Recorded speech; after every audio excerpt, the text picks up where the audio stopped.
আজকের কেস ছিল একটি স্যামসাং A20s।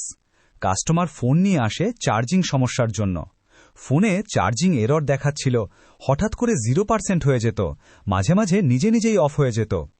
সবচেয়ে অবাক করা বিষয় ছিল ফোনের ব্যাক সাইডে চাপ দিলে সাময়িকভাবে ঠিক হয়ে যেত।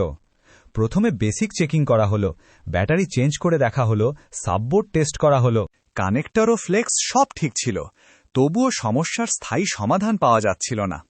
ফোন খুলে ডিটেল বোর্ড ইন্সপেকশনে দেখা গেল আসল সমস্যা সিপিইউ সেকশনে। সিপিইউ এর নিচ থেকে একটি গুরুত্বপূর্ণ পাওয়ার লাইন ওপেন ছিল। বোর্ডে চাপ দিলে সাময়িক কন্ট্যাক্ট পেত।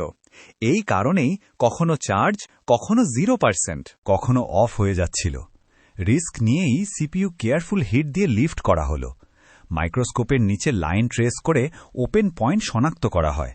তারপর মাইক্রো জাম্পার ওয়্যার দিয়ে সেই পাওয়ার লাইন রিস্টোর করা হয়। সিপিইউ পুনরায় সঠিকভাবে রিফিক্স করা হয়। ফোন অন হল, চার্জিং সম্পূর্ণ ঠিক, কিন্তু এখানেই শেষ না, ডিসপ্লে আসছিল না।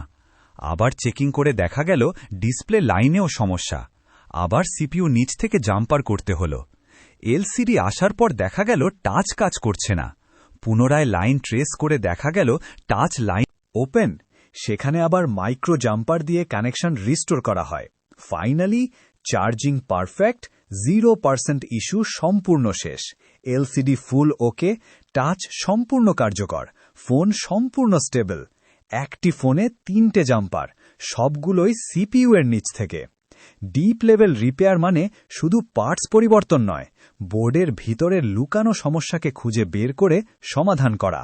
মিথুন টেক ল্যাব, চ্যালেঞ্জই আমাদের দক্ষতার প্রমাণ।